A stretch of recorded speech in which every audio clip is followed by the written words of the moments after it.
You wanted the best. You've got the best podcast. The hottest podcast in the world. The Chris Voss Show, the preeminent podcast with guests so smart you may experience serious brain bleed. The CEOs, authors, thought leaders, visionaries, and motivators. Get ready. Strap yourself in. Keep your hands, arms, and legs inside the vehicle at all times, because you're about to go on a monster education roller coaster with your brain.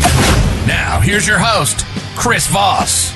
Hi, folks. Chris Voss here from thechrisvossshow.com. Ladies and gentlemen, children of all ages, welcome to the greatest podcast on earth, or at least known to myself.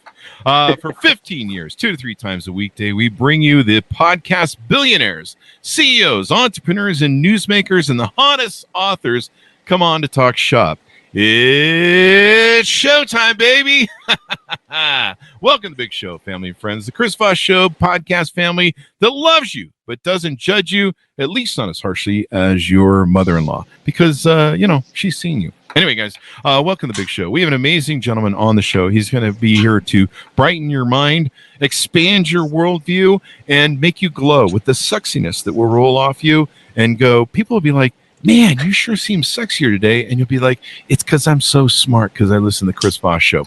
15 years, 2 to 3 shows a day. That's 10 to 15 a week, people. Remember, if you're not listening to all 15 shows that we're producing a week, there will be a test on Saturday, and you better pass or else. I don't know what that means. We have an amazing gentleman on the show, as mentioned before. He is the author of The Growth Trap, a continuous plan to avoid the traps of life and build a better you. Just came out November 29th, 2022. Ralph DiBugnara is on the show with us today. He's going to be talking to us about his experience, his life. We'll be talking about real estate, finances, building a business, being a successful entrepreneur, serial entrepreneur, I should say, and Wall Street Journal best-selling author. He is all the aforementioned above, and is the author of The Growth Trap, as we mentioned. He grew up struggling financially, and he knew he wanted more for himself. He didn't want generational poverty to be his future.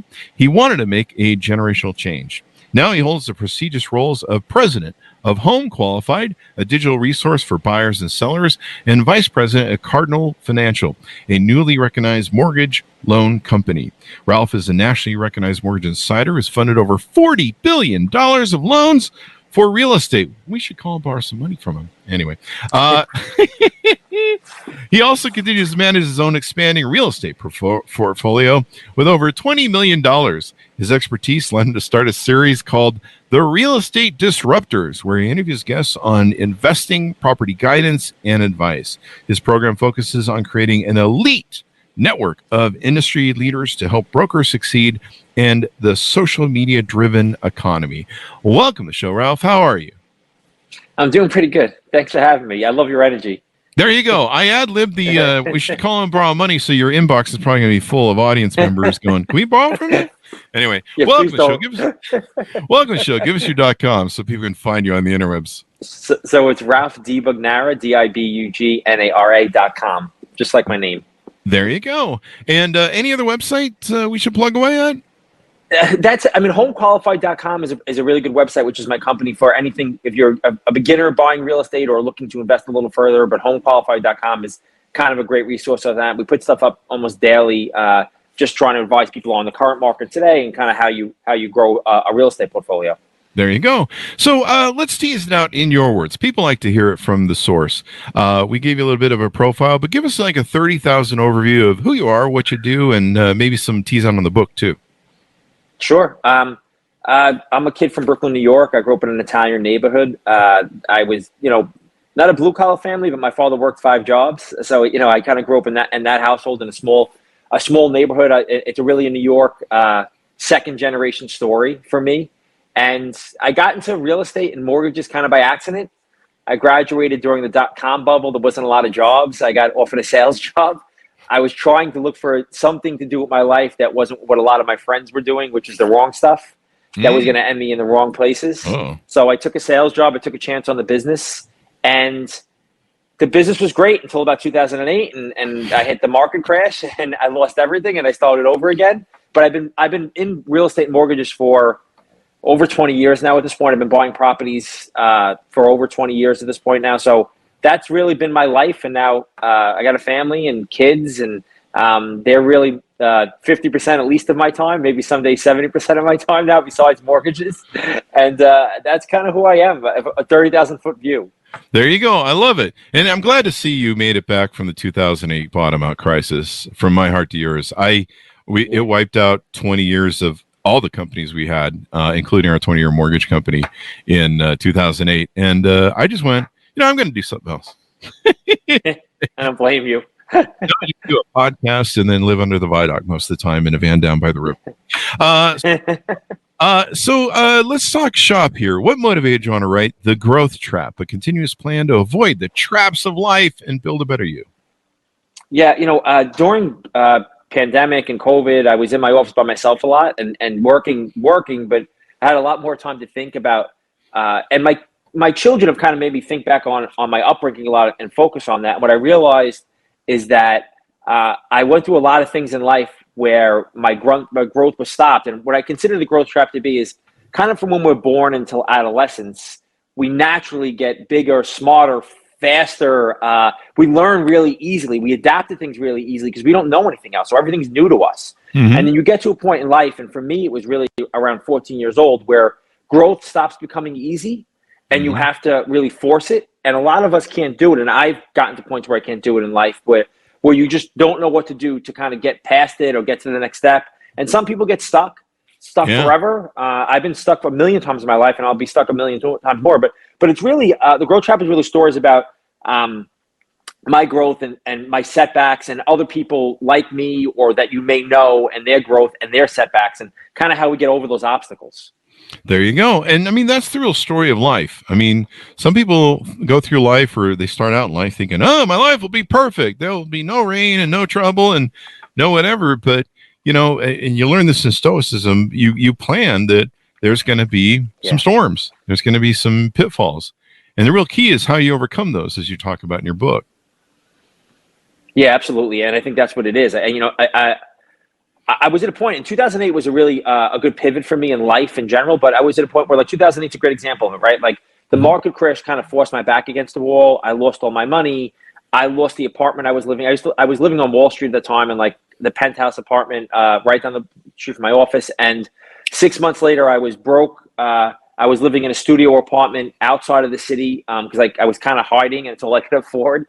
And I kind of got my back forced against the wall. And I had to figure out how to dig out of it. So my goal always at this point in general is to kind of force myself against the wall, so the market or nobody else is able to do it to me or for me. Mm-hmm. And that's the best way to do. I mean, put the straps on yourself to make it work and go, because no one else is going to carry you over the finish line, right? No, definitely not. Definitely not. So in the book, you outline how growth is a natural part of life. And I think that's, people are resistant to change.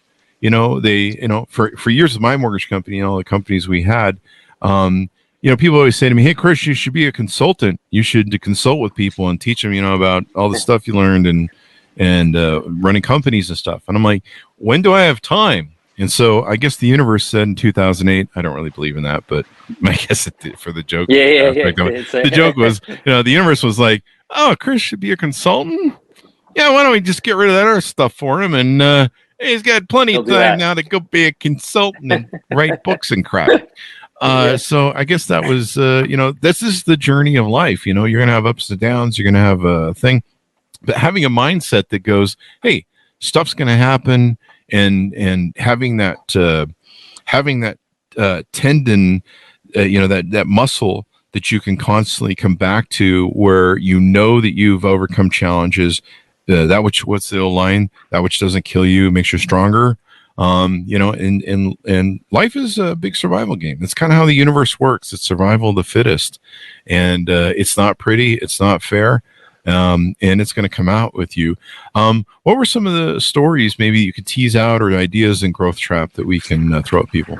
Yeah, I think it started for me as early as high school, where I moved from one place to another, one city in New York to another city in New York. And I was a shy kid who was in a neighborhood where I was the most popular, the best athlete, all these things. And then I moved to a place where nobody knew me, and I just quit everything. I quit sports. I quit going out. I quit kind of everything. I was just staying in the house because I didn't know, wasn't ready for adversity, and I didn't have any interest in getting over it. And that became a habit in general for me through high school and even through college, where I just kept, when I would do something until it got hard. And then as soon as it got hard, I would quit.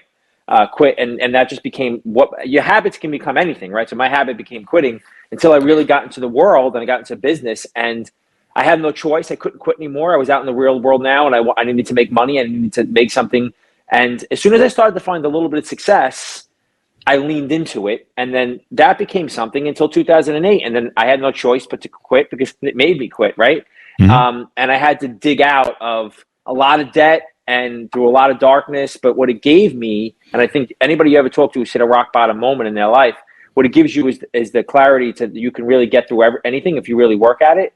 Mm-hmm. And I think that my biggest failure gave me the power to kind of see the light that I could still do things through. But yeah, I think that just quitting on anything could put you in any kind of trap, whether it's growth or mentally or depression or whatever it is. But I think whenever you quit on something and don't complete it, which is easy to do and it's hard not to do, mm-hmm. it could push you back and cost you years in some situations. There you go. And sometimes you feel pushed back in the growth trap, but you end up finding something better that you love. And sometimes you find something that's better. Like I used to have hundreds of employees, we were talking before the show with our mortgage company.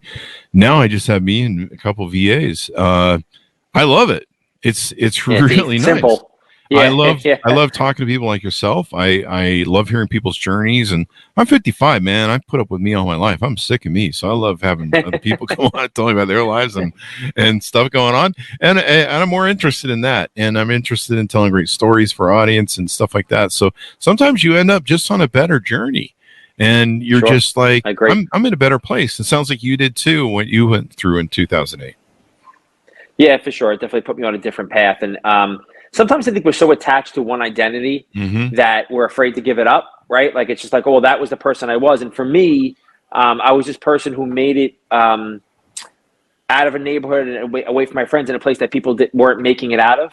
So I felt like I can't even let people know that I failed, which at the time was really probably the reason I kept going, is because pride and everything else. So mm-hmm. it wasn't necessarily the right reasons, but it gave me the power to kind of see my way through. But yeah, sometimes I think we're so connected to an identity, and that could be anything. That could be, I'm a fitness person, or I'm a this person, or I'm a that person, or I'm a podcast person. And we don't grow because we're just like, well, if I give that up, then nobody's going to know me for anything. So, it's just continuing to create yourself into a bigger, better person, I think is what I've learned is something that's necessary throughout my life.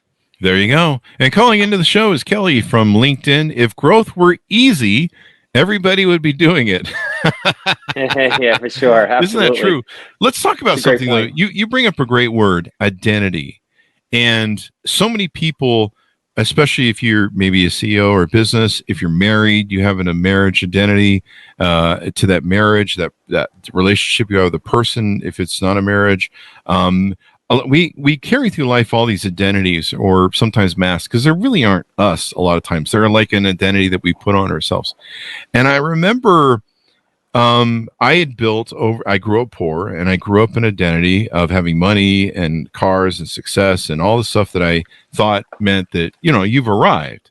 And I thought, of course, it would heal all my childhood trauma and issues and the fact that I'm a psychotic human being, but it didn't. Damn it. So, but I remember going through the crisis and starting to lose everything. And then it became what's they call it in psychology? It becomes, well, if I can just keep the 3 BMWs, if I can just keep the houses, if I can just keep the nice watches, it's you're negotiating, or you're, you make compromises for the wrong things. Yeah. And the ship is sinking, it's like Titanic, and you're like, well, if I can just keep my luggage. Yeah. And then, it kind of comes down to where you got nothing left and you're in the water, and you're just like, if I can just keep my life, I think that might be the good thing. But yeah, you're doing that whole thing. And it's really hard because you built that identity, and you have to go through the grief stage of losing it and stuff. And do you think that's part of the growth trap, where people have that identity and they don't realize that sometimes that's not really you, or not maybe who you should be. No, you're 100%, 1,000% right. I think that's a great way to describe it, and I think I'm going to plagiarize you on a go forward. Go I think for that was it. awesome. Go for it. But I think at my lowest point, all I wanted to do was get back to being comfortable. And like you said, like I just want enough money where I can have this, or I just want to be comfortable. I had it so good, I messed it up, but I just wanted to get comfortable. And then I got back to a point, probably in about 2013, 2014, where I was comfortable again. Like 4 or 5 years again, I was comfortable again. And after a few months of being comfortable, I realized how miserable it was making me, because I wasn't being challenged at that point anymore. So like this place I needed to be, that wasn't it either. Like I needed to continue to challenge myself and continue to change and become a better person. And being comfortable wasn't what I really needed. But at some point that felt like everything, right? Because I was making all these compromises, like you said, with yourself. But I think, we have to keep ourselves useful. I watched, this is a few months ago, I watched that Arnold Schwarzenegger documentary on Netflix. Oh yeah. And the one thing I took out of it more than anything was that he was taking care of his mini horses. And he said, every single day I go out to the stable and I clean up the crap, and I take care of my mini horses. And he said, I just want to be useful every single day. And that really stuck with me so much. Like he just needed to give himself a purpose, right? Every single day. And I think when we have no purpose, or we have no growth, or we're just too comfortable, we almost die. Like we almost sit there and we're not living, Yeah. I went through, I built my business as my best friend for 22 years. We were friends, best friends. I would have gone to prison, I would have helped him bury a body and go to prison. He was my best friend, and he was my business partner for 13 years as my vice president. And we had a pretty good run. And then, we hit hard times, and then one day he quit, and that was it. And I had been living my life like he was my Jackie Lee Martling like Howard Stern. To Howard Stern. And I didn't think that, I thought he was part of my mojo and that I couldn't live without him. And it's the stories in my book that people can read. It's a famous story about him handing the keys to me one day, and he sabotaged their businesses and threw them. His intent was to throw all the companies into bankruptcy so he could walk away from the debt, which I would have gladly just paid him off and given him money rather than wrecking the businesses. It was the most dumbest thing anyone could ever do. But thanks, Yoko Ono. So we got Yoko Ono basically. So trying to recover from that was really hard, and that was part of my identity. And then I went through that, and then I realized, just like Howard Stern realized, that it had always been me all along. He was walking behind me. He was following me. I was the CEO. I was the visionary doing all the stuff, and it was always me. And like you talked about, you have to realize that it's really you, the person. It isn't a mask you wear, the identity that you put on. Like, I'm the real estate agent, I'm the mortgage broker. I'm Chris fucking Voss. And it was me. And when I hit 2008, I just went through the same pattern of like, okay, well, it's me. And I all this stuff doesn't mean shit anymore. That old line from Fight Club where the stuff you own ends up owning you. And you're not your job, you're not your wallet, you're not the car you drive. Yeah. And so like when I went through the crisis with the coronavirus thing, where everything got shut down and we lost tons of money for events and stuff that we normally would travel and do, I just went back to like, okay, you're still Chris Voss, as you mentioned before. You're still you, and that is the vehicle, that is the identity, and no one can take that from me. I was like, the only person who can take away who I am and my identity now in the core of who I am and my brain and my building is you got to kill me. So that's it. You can kill me, run me over the car, or, give me cancer, kill me off. But until then, I got a fight that I can make. So what do you think of that? Yeah, you're 100% right. I think that we hear a lot of things growing up and through our adulthood and all these things, and they sound really good to say, but sometimes you don't understand what they are. Mm-hmm. And I think the two things that I've always heard is money's not everything. Most importantly, money's not everything, and doing things the right way takes a long time, but you'll reap the benefits of it eventually. And as I've gotten older in life, I realized those two things are true. Money came and went, and then money came back again. And when I got to a point, I'm like, how much money do you really need in life to have the things you want? And I think children or family puts that in perspective, one. And the other thing is that, it's hard to do the right thing all the time, right? We kind of all want that quick way to get famous or rich or whatever it is. And whenever I've gotten to something easy or quick, and I think somebody said in the comments, right, growth is hard, or they would do it. Yeah. It's never lasted. And I think what lasts is going through the processes of doing things the wrong way and changing your identity, right? And realizing that you're the person that can do anything as long as you believe in yourself. And that's what's really resonated with me to this day. Like those two kind of, faux pas sayings that we kind of say because they sound the right way are really the truth, but you have to live it to understand it. And you kind of keep moving forward. There you go. I remember one time we were going through a huge loss in our portfolio, and you know what that's like to lose money in your portfolio, usually because of rates or something like that. And you've got to float, and you don't have your shit locked in. And I remember I think it was 98, and the Russians pulled some shit. I don't remember what it was, but basically, our portfolio of we were doing like 300 loans a month, and our portfolio that was on the float that wasn't locked in. Lost $400,000 over the course of overnight. Yeah. And then another time we did that too with about 75,000, which is the day before 9/11. That's a whole other story. But I remember drinking one of those nights and just thinking I was getting wiped out. Now, of course, this is pure profit. This wasn't like we were going to lose money and the company was going to tank. It was just basically $400 that was pretty much guaranteed in the bank and just hit the shit week. So you're like, well, there goes 400,000 profit. Who needed that really? I don't need another car.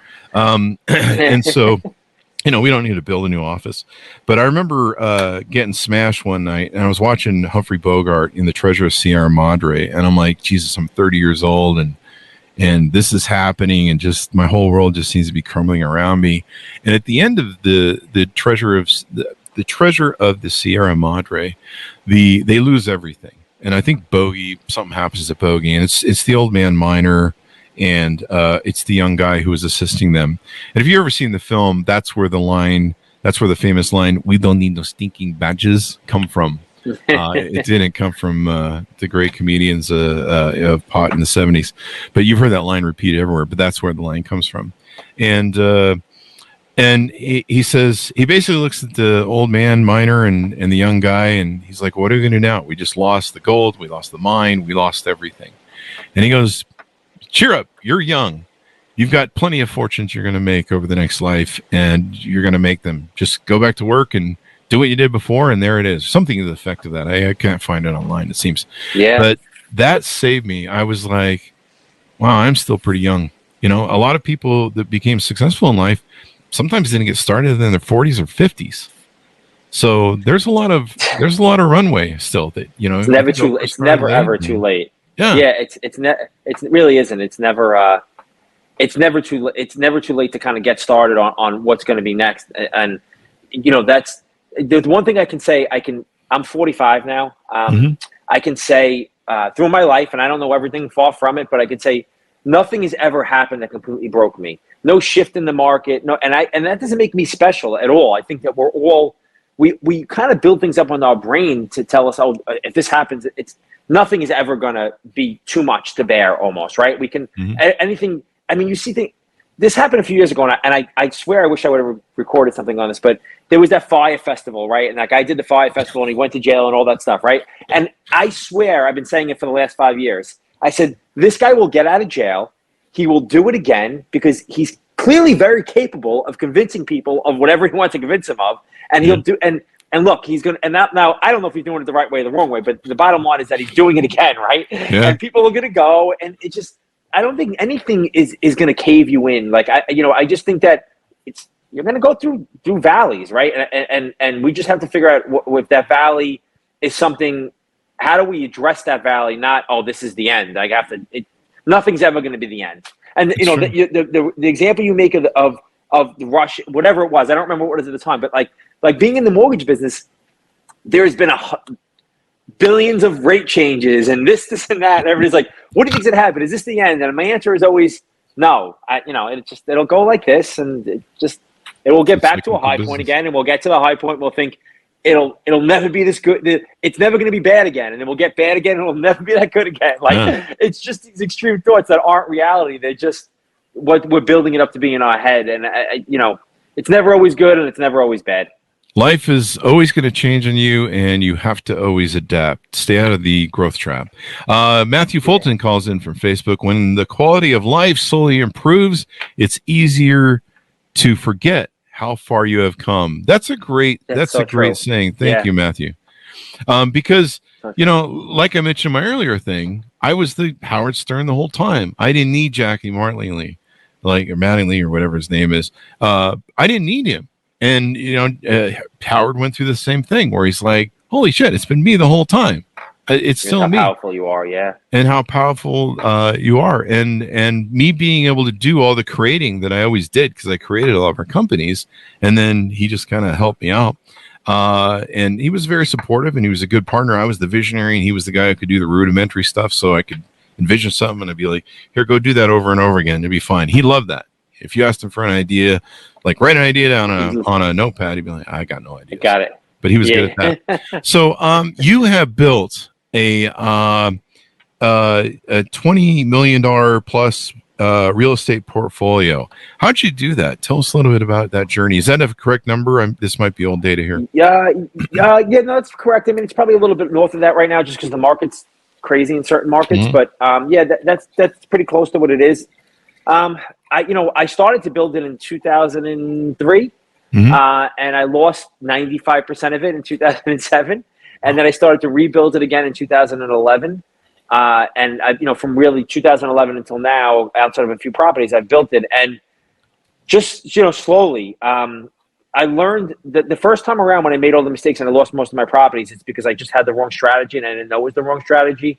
And then the second time around, I wasn't trying to get rich or build it quick. I was just trying to build it right. And I think that's really, really important too, right? Like what is my foundation? So I went into, buying long-term rental properties. And when I say long-term, anything over 12 months, I've really stuck to the residential field because I know that better than commercial, and I understand it a little bit more. So anything that was over a 1-year lease, I started building it that way. And that was conservative, and it was safe, and I wasn't going to become a millionaire overnight over it, but long-term, it was a really, really good investment because and most of all, Chris, the reason it's a good investment, and you'll understand this, is that buying investments like that made it really, really easy for me to outrun my mistakes. So even if I bought the wrong property, as long as I was collecting rent over the long term and I had some kind of exit strategy, it was very hard for me to get hurt. So, I started there, and then in 2019 or 19, I guess, when the COVID started, the pandemic started, and rates dropped into the 2s and 3s. I saw it as an opportunity to start buying even more. And I kind of supercharged my buying in that 2-year period because I could buy very cheaply as far as rates went. And I built a really large Airbnb portfolio during that time. Over 2 years, I bought a bunch of Airbnb properties in like 6 different states. And so now my portfolio was kind of 50-50. It's 50 long-term and 50 short-term rentals. And that's really, it's made me kind of diversified, and it's not a straight line, and it's very hard every single day. But I know where my money is. And, I've lost a lot of money in the stock market and other investments just like everybody else. And when I found, when we go through times like this, where when a high inflation and recession possibly and crazy markets, I kind of try to double down on the things I know. And I understand real estate, and I understand long-term real estate. So when we go through times like this, I lean into that even further. And when we go through times where it's a better time to buy, I lean in further. And I've just built it slowly over time, and that's where I am now. There you go. Now on your website, you've got a few different offers and things that you're working on, and you've dedicated yourself now to being on a mission to empower the next generation of real estate investors and growth, successful careers, successful lives, and become future leaders. Me, I'm on a mission to get everyone to live under the viaduct with me. So I love your thing. So there's some programs on your website. I think there's an offer on there. There's also a network thing. Tell us about some of the offerings that you have to help people realize some of the success you've had. Yeah, so I do a lot of stuff for free still. I do like teaching, and I think, and I'm not a saint that, by educating people for free in real estate or investing, it draws people into me, and we figure out how to grow business together. And that's what I really like to do. But I have a meetup group that's completely free that you can find on my Instagram page, which is debug, DIBUG. Or you can find a meetup under my name or the Disruptors Network. And that's just free education. I do a couple of times a month. I either do anything about real estate investing. It could be Airbnbs. It could be long-term. It could be what's the strategy now. And then I specifically have a course on my website for Airbnb buying. And that's called The Next Real Estate Gold Rush. And it's just really about how you buy those properties, how you set them up, how you furnish them, how you market them, where you should be buying. And that's an online course that you can go through on your own. And then we meet about once a month to discuss what's going on in the market now. So we meet 12 times a year to kind of discuss what's going on. But those are the two things that I really I'm doing to educate on this point. And then locally, I'm in New York and New Jersey. I have academies that we try to run once a year where I bring people in and try to help them get licensed as either a real estate agent or a loan officer through our tutelage of doing things the right way. And I teach them how to learn the business and how to buy properties. And that's underneath my company. There you go. And so how do people get familiar with you, reach out to you, on board with you, et cetera, et cetera? So my website's great. And or my Instagram, again, it's DIBUG, which is a variation of my last name. But I'm pretty active on there. I post videos probably 2 to 3 times a week that talk about either what's going on in the market or what I'm investing in now, what I see to kind of be what's going on current event-wise in the real estate business. And that's a great way to kind of consume my content or my YouTube page and message me. I will, it may not be that day, but I will respond to every single message I get sent on there. There you go. And that's a great measure to take and do. Real estate is a great investment over the long term. I mean, the market will go up and down, but real estate usually goes up. They're not making any more of it. In fact, they're not really building a lot of houses. The inventory is pretty locked down. No, it's a big part of the problem. Yeah. What are some of your thoughts on the future of the real estate market? We should know people that watch this 10 years from now. It's 2023. I know New York and a couple cities are starting to get a little unfriendly at Airbnb. What are some of your thoughts on that? Yeah, I mean, if you're looking to be an Airbnb owner, I'll start there real quickly. Where I found you can be safest is buying properties in vacation areas that have always been vacation areas. Yeah. So, I really believe that to be the best strategy, where I've seen a drop-off this year in my Airbnb income, probably 20 to 25%, but I've seen either the least drop-off or the highest gain in markets that, I have a property in North Carolina, for instance. It's an Ocean Isle. It's a beach community that's always been a vacation area, right? It's always been a short-term, and that didn't drop off at all. So I think where you can be insulated from the market and where you possibly can find deals right now because it's the end of summer, people went back to school, our vacation areas for Airbnbs. I think as far as the future of where the market holds, if you buy now over the next 2 years, you will see some kind of gain in equity by default because we're still about 3 million homes short nationwide of a normal, healthy real estate market. 3 million homes short for sale of a normally healthy real estate market. And we're about 7 million homes short of a normal, healthy rental market. Jesus. So if you're in either of those markets right now, you're going to see gain no matter what, just because we're dealing with a shortage. Yep. And at some point, whether it's in 2024 or 2025 or whenever it is, rates will drop again. Yeah. Not to the 2s and 3s, but they'll drop into the 5s. And that'll be a good time to, you'll see values increase again. So now's a good time to buy, even though rates are high. If you can find the right property that fits your budget, now is a good time to buy because you're going to get artificially built-in equity over the next couple of years by accident. Yeah, just by the shortfalls in inventory, and it takes so long to build and get all their all their citations and everything you need, past city code and zoning and all that crap to build everything else. Yeah. I really believe that. I wish the Biden administration would put out a thing where they'd just be like somehow, we've had lots of investors on that build multifamily, and that seems to be kind of the way that goes. And there's some reasons they build multifamily because of, young people can't afford these high prices, and a lot of people aren't getting married anymore. They're staying single for longer, so they're not combining those two incomes, and they can't afford a home. And there's kind of no reason, it's for a guy like me who's single, I'm like, the only reason I have a home is because I have a dog, 2 dogs, and they need a backyard. Yeah. Otherwise, I would probably be in a condo or an apartment or something.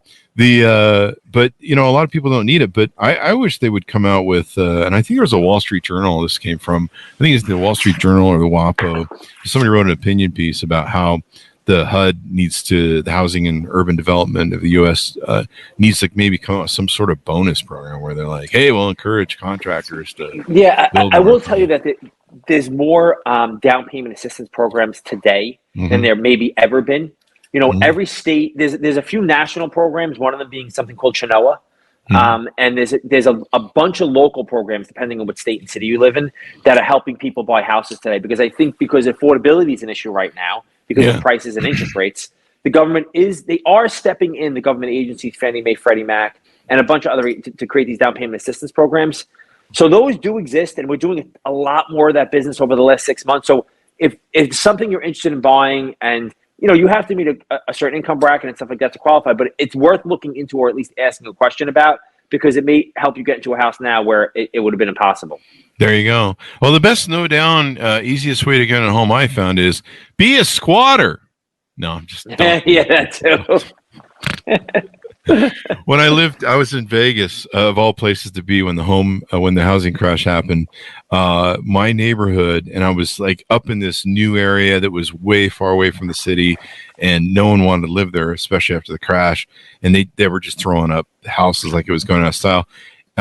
In my neighborhood, there was, all these homes, I don't know, 50, 60 homes. And you would go out at night, or even the day, and people would be like, hey, wow, it's so beautiful out here. You got stars and crickets and stuff. And I'm like, those aren't crickets. Those are the chirping of all the fire alarm batteries. You're right. That no one's replaced. So nobody's changed. Yeah. And what it was is a lot of the homes that were in Vegas, a lot of the California people had bought them as second homes. So no one was checking on them. So there'd be, always squatters that would move in, and then the house would burn down or something. Or the cops would show up and be like, hey, you got to leave. And they already had the next house. And like literally it was 1 out of every 4 houses on my block that was empty. It was like walking through a ghost town when I walked the dogs. It's crazy, man. So there you go. What have we touched on that you do and help with people before we go? Have we missed anything? No, I think that's probably the most of it. There you go. We got it all. I'm willing to. I'm always open to have a conversation about real estate. Whether you're somebody who's beginning, or somebody who's trying to grow your portfolio, whatever it is. My father was a teacher and a principal, and he's still a professor at 75 years old, and he still teaches. So I think that ultimately, even though he told me I was never allowed to be a teacher, I have that in me that I like to educate. So if you have any questions, if I have the information, I'm pretty transparent. I will give it to you. There you go. And awesome sauce. Give us your .coms again so people can find you on the interwebs. Sure. Yeah, for sure. Check me out at ralphdibugnara.com and homequalified.com. And that has all the information about me, anything that we're putting out content-wise, my own podcast, which is the Disruptors Network, the book, the YouTube channel, and real estate news kind of as it's happening daily goes up on those 2 websites. There you go. Well, Ralph, it's been fun to have you on the show, and awesome and very inspiring. Thank you so much. I really appreciate having me, Chris. Thank you. And folks, order up his book wherever fine books are sold. November 29th, 2022, The Growth Trap, a continuous plan to avoid the traps of life and build a better you. And I love our discussion on identity. That was really good and hopefully helps a lot of people. Thanks so much for tuning in. We couldn't do it without you. Did you know that? I mean, I just want you to know did you know that?